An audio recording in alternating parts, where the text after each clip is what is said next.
Hello everybody, I hope you guys are having a good week. I'm so sorry I haven't been able to hop on here and talk with you guys, but I'll be honest, I needed a little bit of a mental break. And that brings me to my point today, which is not only do we sometimes need these breaks in our work life, in our normal day-to-day, but sometimes we have that feeling when it comes to our relationships. And what I mean by that is sometimes when you're in a relationship, if you're deeply in love, you might not always feel that way. Sometimes you might feel like I'm not in love with this person in this moment, but we don't allow ourselves to actually experience that because we think, oh no, does that mean it's over? I can't think that way. I can't feel this way. Push it away. Or being with my lifelong mate means that I love them unconditionally forever and always.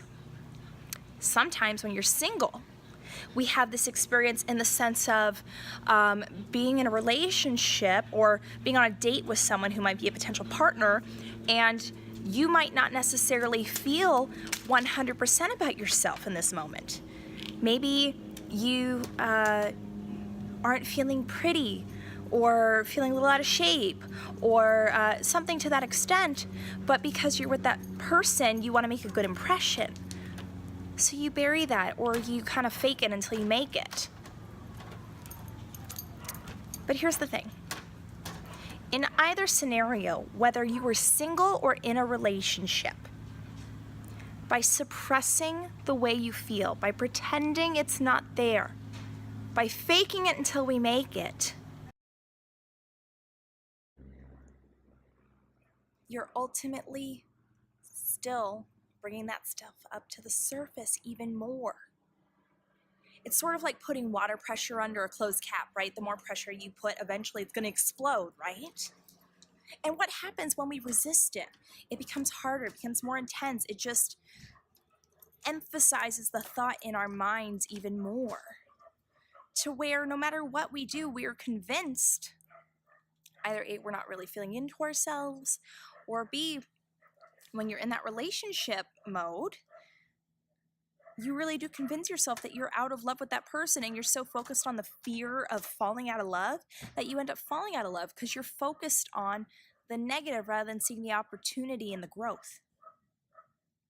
So, the lesson here is, if you were feeling that you are not in love with your partner for this moment, or if you're feeling a little down on yourself, it's okay.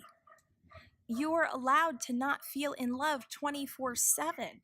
You are okay to feel a little down on yourself or not confident in yourself, because this is only an opportunity of showing you where the work is, where the work needs to be done.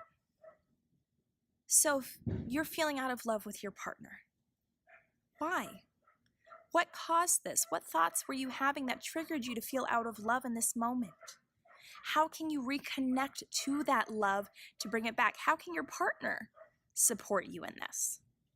Chances are, if you're feeling it, they might be feeling it too. So how can they do that work for themselves? What's the opportunity where you can grow into a deeper love? Rather than resisting it, move through it and see how you can then nurture it to grow from there. If you're single, if you're having those thoughts of, I'm not good enough, I'm overweight, he's not going to find me attractive, when you're faking it, that person's going to sense that, which is actually going to repel that partner even more. Or in a sense, eventually you're attracting the person that you ultimately don't want, because what they're actually appealed by is what's underneath the surface. And what's underneath the surface, if it's something that's lack of confidence or something, that chances are you're attracting someone who's equally not confident. So, if this is happening with you, rather than trying to find those things you're lacking in from a partner, how can you find those within yourself? If you're looking to feel more confident about your looks, what can you do to feel more confident? What about you do you already like? Start there. For me, this was really big in my personal life, in my single years. And I had to do a lot of work to find how I felt beautiful, how I felt sexy. So I started to work out. For me, this was the turning point where I used to think that being, this curvy girl meant I was being fat. But actually, when I got into fitness, being curvy to me meant it was strong. And strength to me was really fucking sexy. And when I started to see that, when I had that little bit of a mind shift, all of a sudden, the way that I presented myself to the world, the way that I would have my walk and talk was better somehow. It was stronger. It was more me. And I didn't give a shit about what would happen because I was so into myself that finally I attracted partners that were genuinely into me. So apparently I'm doing it right now too with this guy.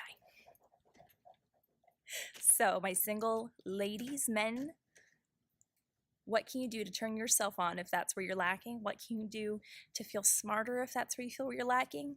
What can you do to stimulate all of that within yourself so that the partner can see it within you? So that's all we've got for today.